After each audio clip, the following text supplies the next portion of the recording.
아주 좋은 날들이 우리를 계속해서 기다리고 있습니다. 이번 가을은 하나님 주시는 은혜와 기쁨이 넘치고 우리 삶의 어떤 믿음의 열매를 풍성히 거두는 복된 시간들이 되기를 축복합니다.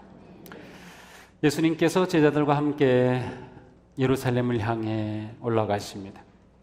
그런데 예루살렘을 가시면서 이 여리고를 지나가게 되시는데 이 여리고 아마 성문이었을까요? 가까이 이르렀습니다. 여리고는 이 당시에 아주 뭐라고 할까요? 기온이 온화한 지역이기도 하고 살기 좋은 곳이었기 때문에 헤롯 왕의 겨울 별장이 여기 있을 정도로 참 좋은 그러한 동네였습니다. 또 이곳을 지나는 길이 무역 통로로서도 아주 중요했기 때문에 여리고는 좀 부유하고 잘 살고 살기 좋은 그러한 마을이었습니다. 오늘 이야기 다음에는 세리장 삭개오 이야기가 나오는데 이 여리고에서 세금을 거둬들이면서 재물을 쌓았던 삭개오 역시 여리고를 근거로 살았던 사람이죠. 자, 예수님이 이렇게 예루살렘으로 올라가시다가 여리고에 이르러서 한 사람을 만나게 되셨어요. 그 사람은 시각장애인이었습니다. 볼 수 없는 사람. 자, 그런데 오늘 보면 바로 앞에 보면 제자들의 영적 상태를 보여주는 말씀이 나옵니다. 예수님이 고난을 당하고 또 부활하실 것을 말씀해 주지만 제자들이 그것을 깨닫지 못합니다. 34절에 제자들이 이것을 하나도 깨닫지 못하였으니 말씀이 감추었으므로 가리워져 있으므로 보지 못함으로 그들이 이르신 바를 알지 못하였더라. 자, 제자들이 주님의 말씀을 듣고서 깨닫지 못합니다. 그들의 영의 눈이 가리워져 있어요. 그런데 오늘 본문은 그 상태로 예루살렘을 가는데 여리고에 다 와서 시각장애인을 만납니다. 보지 못하는 사람이에요. 그런데 제자들과는 정반대입니다. 제자들은 눈은 보지만 그들의 영은 가리워져 있었는데 이 시각장애인은 눈은 가리워져 있었지만 그 영은 열려져 있는 것을 봐요. 그래서 이 누가복음에 있는 독자들 그리고 우리들은 이 제자들과 이 시각장애인의 모습이 아주 대조적으로 드러나는 것을 보게 됩니다.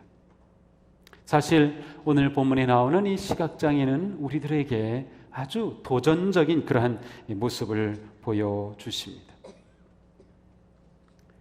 여리고는 많은 사람들이 지나가는 곳, 많은 사람들이 사는 곳, 또 무역업이 교역이 활발했던 곳이기 때문에 이곳에서 이 시각장애인은 지나가는 사람들에게 구걸하며 살고 있었습니다. 마가복음에도 같은 본문이 나오는데 마가복음 10장에 가서 보면 이 사람의 이름이 바디메오다라고 하는 이름으로 나옵니다. 그러니까 오늘 본문에 나오는 이 시각장애는 바디메오라고 하는 사람이었습니다. 이 사람은 늘 구걸하며 있었기 때문에 사람들이 많이 지나가는 것도 알 수 있었고 사람들이 지나가면서 하는 이야기를 들으면서 세상이 어떻게 돌아가는지 무슨 일이 있었는지 그러한 정보들도 얻을 수 있었을 겁니다. 그런데 이날은 특별히 사람들이 많이 지나가는 것을 느낍니다. 평소와는 뭔가 다른 걸 느끼죠. 그래서 이 시각장애인이 물어봅니다. 무슨 일입니까? 그러자 사람들이 말하죠. 나사렛 예수가 지나가시는 중이다. 나사렛 예수가 지나가신다. 그러자 이 시각장애인이 소리칩니다. 다윗의 자손 예수님, 저를 불쌍히 여겨주십시오. 사람들이 막 말립니다. 본문에서는 꾸짖어 잠잠하라. 아주 강한 표현입니다. 꾸짖는다는 건 그냥 제지하는 게 아니라 아주 윽박지르면서 이 사람에게 모욕감을 주면서 막 어쩌면 욕설을 했을지도 모릅니다. 그렇게 강압적으로 그만둬 막 그러면서 예수님을 부르는 그 소리를 멈추게 합니다. 그러나 그가 더욱 크게 소리 지릅니다. 다윗의 자손이여 나를 불쌍히 여기소서. 그 외치는 소리에 예수님께서 이 사람을 보시게 됩니다. 그 사람을 이리 데려와라. 예수님께로 그를 데려갈 때 물으십니다. 내게 무엇 하여 주기를 원하느냐? 이 사람이 예수님의 이 말씀을 듣자 곧장 대답하죠. 주여, 보기를 원합니다. 그 순간 주님께서 말씀하십니다. 보라, 내 믿음이 너를 구원하였느니라. 너를 구원하였다 말씀하셨을 때 그가 눈이 열려지고 보게 되어 예수님을 따라갔다. 이것이 오늘의 스토리입니다. 자, 우리는 오늘 이야기 속에서 이 바디메오라고 하는 이 사람의 모습에 주목을 해보고 그 모습을 생각해 봅니다. 이 사람은 어떻게 이처럼 놀라운 기적을 경험하는 그런 주인공이 되었을까? 무엇보다도 우리는 이 바디메오를 통해서 그가 주님을 향한 그러한 갈망함, 열망이 아주 강렬하게 타올랐다는 것을 알 수 있습니다. 그는 분명히 예수님에 관해서 들었습니다. 그렇기 때문에 나사렛 예수가 지나가신다라고 하는 말이 떨어지기가 무섭게 나사렛 예수여, 다윗의 자손이여, 저를 불쌍히 여겨주십시오라고 외쳐댑니다. 그에게는 강렬한 소망이 있었어요. 내가 예수님을 한번 만났으면, 예수님만 만날 수 있으면.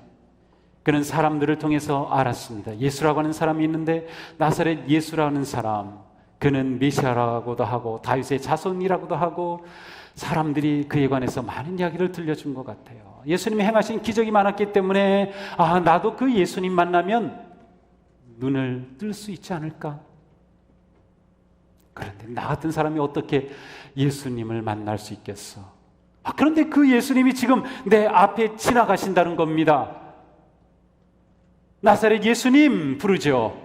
내가 네게 무엇 해주기를 원하느냐? 주님, 제가 보기 원합니다. 보게 해주십시오. 그는 자기가 원하는 그러한 열망, 자기가 갈망하는 것이 무엇인지 분명하게 말합니다. 주님, 제가 보기 원합니다. 제가 이것 때문에 만나기를 원했고 이것 때문에 예수님을 기다렸습니다. 오늘이야말로 바로 그날이 아닙니까? 제 앞을 지나가시다니. 이 사람에게는 강렬한 열망이 있어요.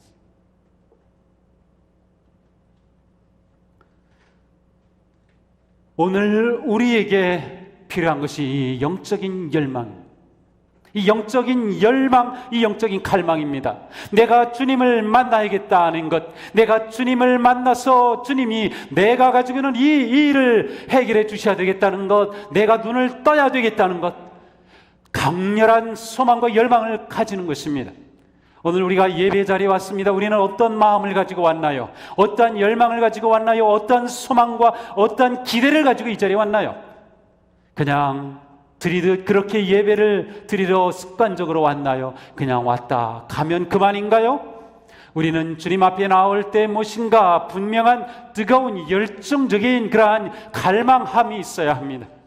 주님께 내가 구하는 그것이 있어야 주님께서 그것에 답을 주시죠. 아무런 열망도 갈망도 기도 제목도 소원도 없이 와서 그냥 무엇을 하는 건가요?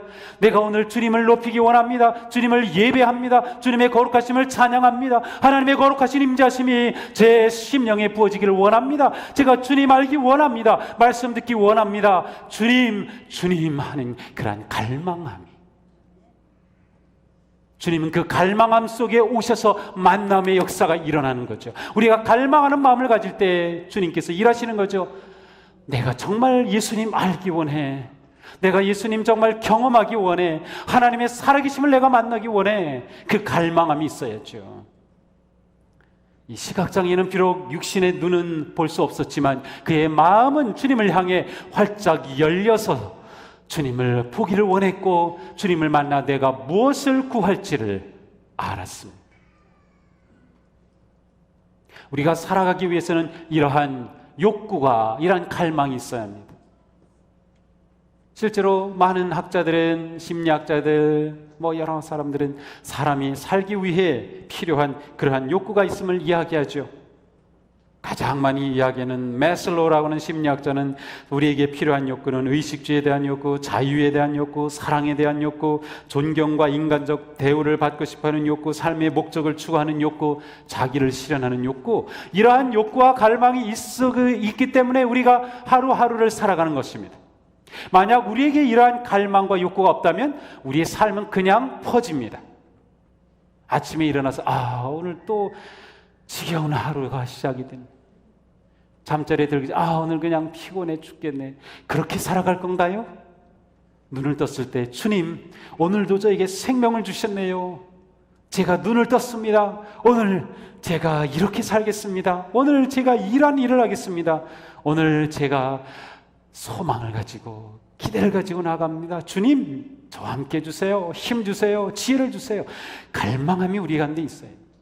영적 갈망함이 우리 가운데 있을 때 우리가 주님을 뜨겁게 만나게 되는 거죠. 성령님께서 이 시간 우리의 심령에 그 열망함을 부어주시기를 원합니다. 주님을 향한 뜨거운 열망, 정말 하나님을 향한 열망. 그냥 신앙생활 하면서 그래도 뭔가 우리가 열정을 가져야 되지 않겠어요? 뭔가 기대하고 소망하는 것이 있어야 하잖아요. 시각장애는 하나님에 대한 열망이 있었어요. 바디메오는 그 열망을 가지고 주님 앞에 나왔습니다. 그는 분명하게 고백합니다. 제가 보기 원합니다. 이 시간도 예배하는 우리들 가운데 주님께서는 물으십니다. 내게 무엇하여 주기를 원하니? 네가 예배하러 왔구나. 그래, 이 예배를 통하여 너는 무엇을 기대하고 있니? 우리는 주님 앞에 분명히 말씀드려야 하지 않겠습니까? 우리의 갈망이 분명해야 되는 거죠. 주님은 갈망하며 나오는 그 심령을 결코 멸시하지 않으십니다. 주님은 그러한 심령에 분명히 응답해 주십니다. 찾아오십니다. 만나 주십니다. 역사하십니다. 우리가 그 주님을 만나야 되는 것입니다. 주님 앞에 나온 이 바디메오, 그는 주님을 향해 부르짖었죠. 다윗의 자손 예수님, 저를 불쌍히 여겨주십시오. 다윗의 자손이라고 하는 것은 메시아라고 하는 의미를 가진 표현입니다. 다윗의 뿌리, 이새의 뿌리에서 오실 메시아를 기대한 이스라엘 백성들은 다윗의 자손이라고 하는 표현을 사용했어요. 그러므로 바디메오가 예수님께 다윗의 자손 예수님이라고 말한 것은 예수님을 메시아로 인정한다는 뜻입니다. 뿐만 아니라 예수님께서 물으실 때 그에게 가서 주님이라고 그는 말합니다. 주님, 제가 보기 원합니다.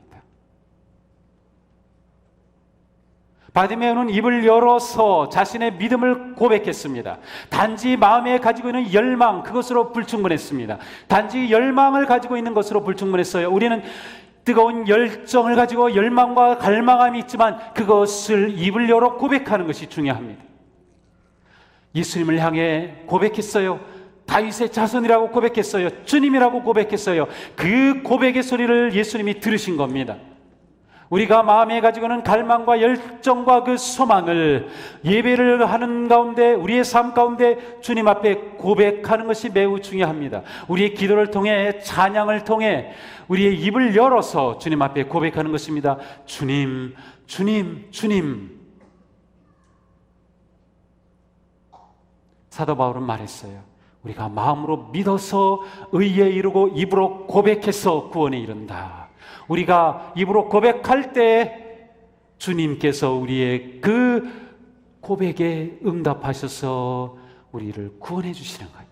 바로 이 바디메오가 그랬습니다. 그는 마음으로 믿었어요. 내가 예수님을 만나면 나는 나을 것이다. 예수님이 내 눈을 열어주실 것이다. 마음으로 믿었어요. 그 믿음이 고백의 단계로 나아갔어요.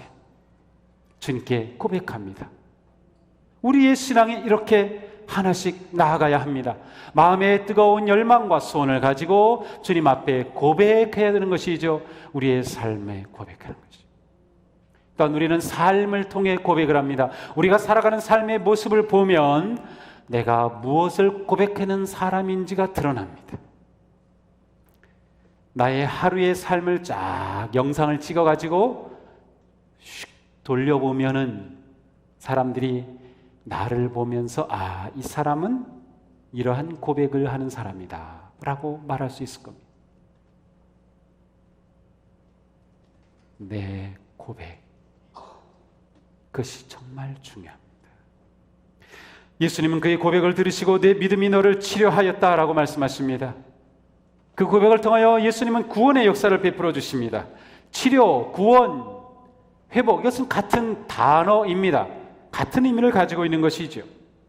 믿음이 고백될 때 그 고백이 구원의 역사를 이루고 있는 것입니다.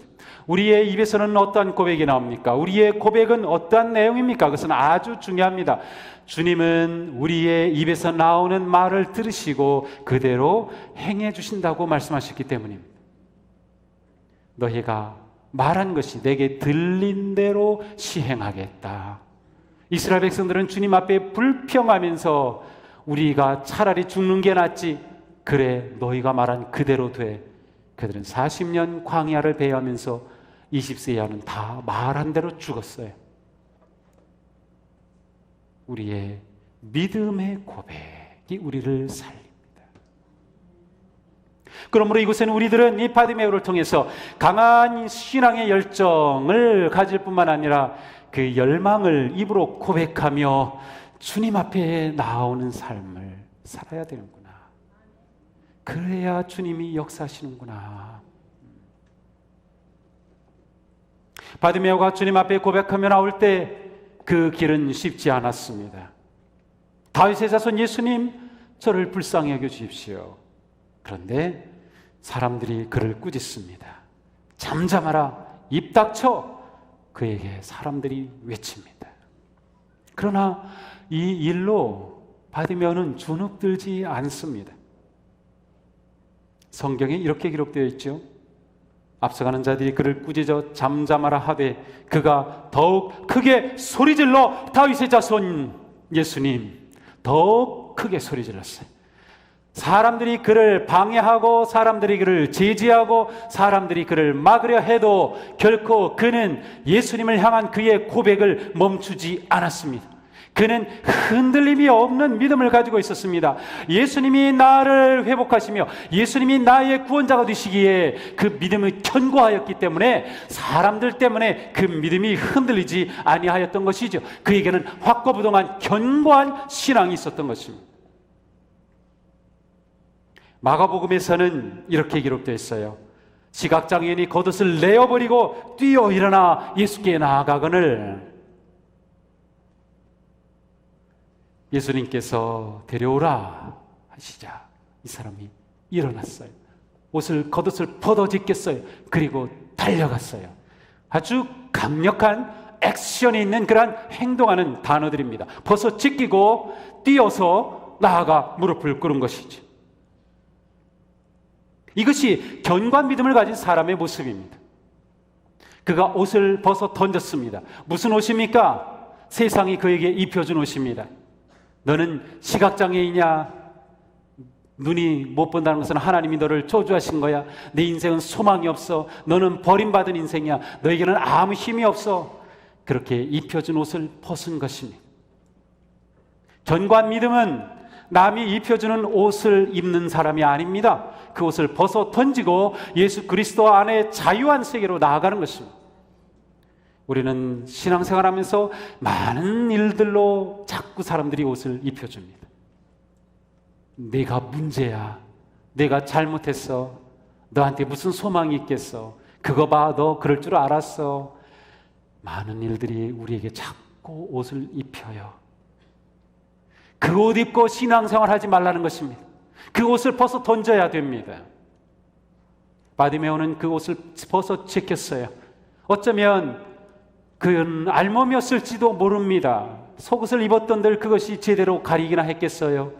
그는 자신의 몸 그대로, 자신의 모습 그대로 주님께로 나아갔습니다. 주님이 그를 받아주신 겁니다. 주님이 그를 안아주신 겁니다.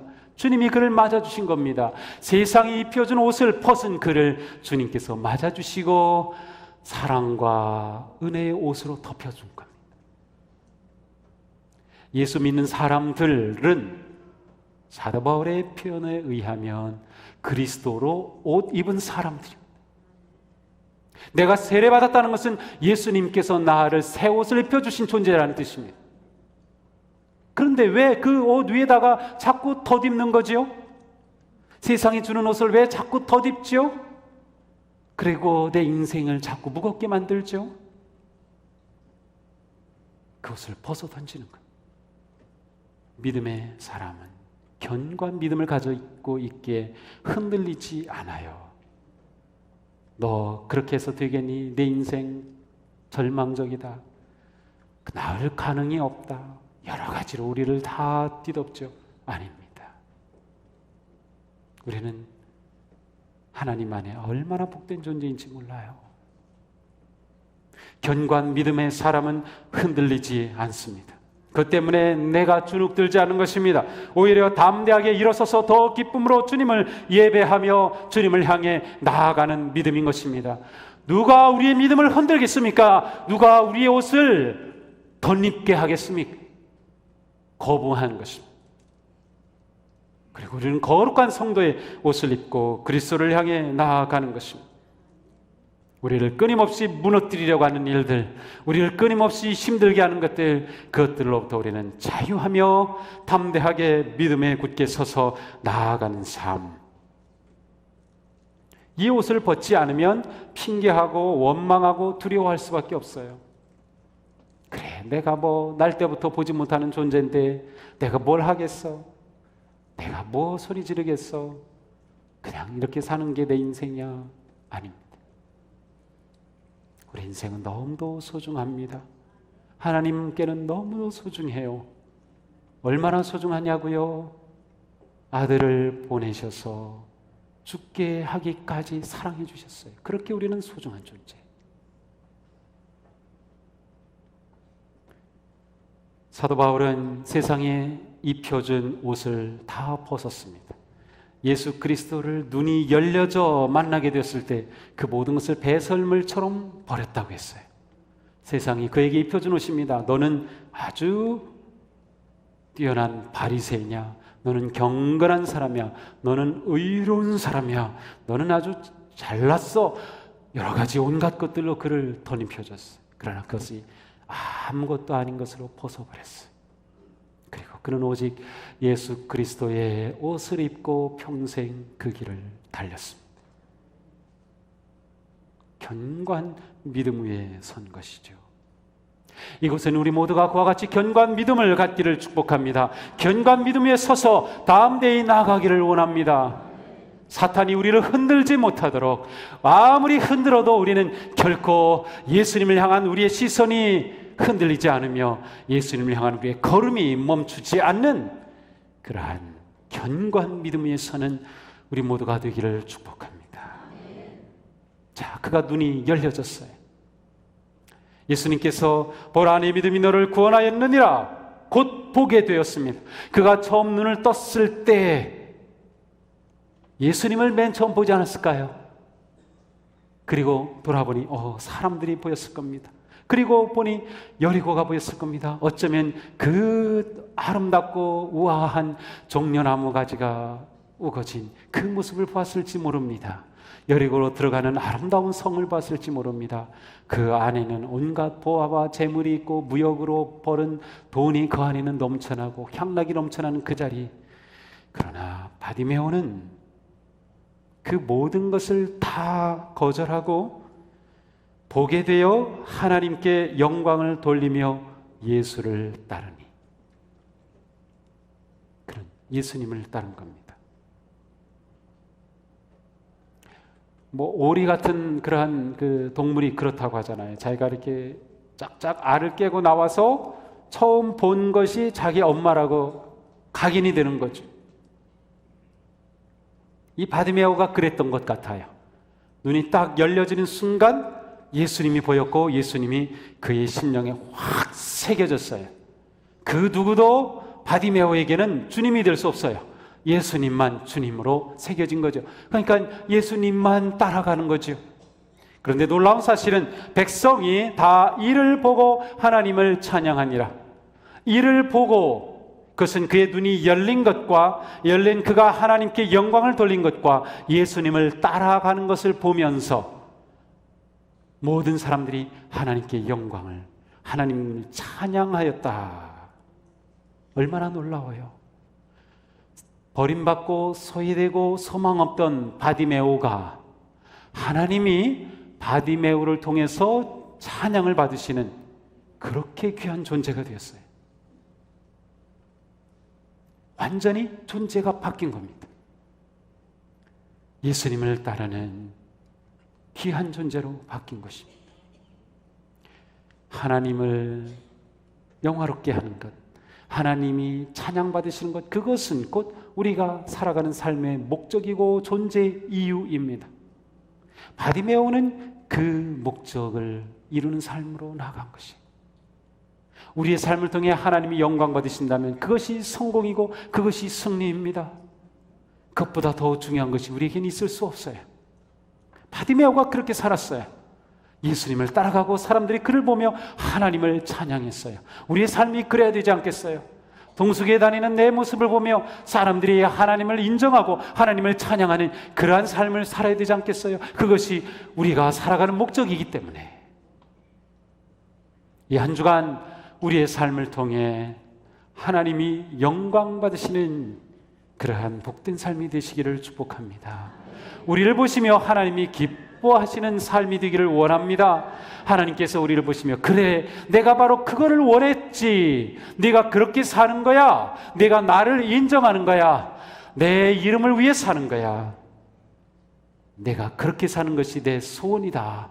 주님이 우리를 보시면서 얼마나 기뻐하실까요? 이 시간 성령님께서 우리 가운데 감동하여 주셔서 우리의 믿음이 견고하여지고 주님만 열망하며 주님을 고백하며 주님의 영광을 선포하며 나아가는 복된 한 주간 되시기를 축복합니다. 이제 무더운 여름도 지나갑니다. 다시금 우리의 신앙이 힘을 얻어야 되겠습니다. 다시금 모이기에 힘쓰며 예배 자리에 힘쓰며 기도의 자리에 모이며 열심으로 거룩한 삶을 살아가는 우리 모두가 되어서 우리도 바디메오처럼 사람들이 다 우리를 보고 하나님께 영광을 돌리는 거룩한 삶이 되기를 예수 그리스도 이름으로 축복합니다. 기도하겠습니다.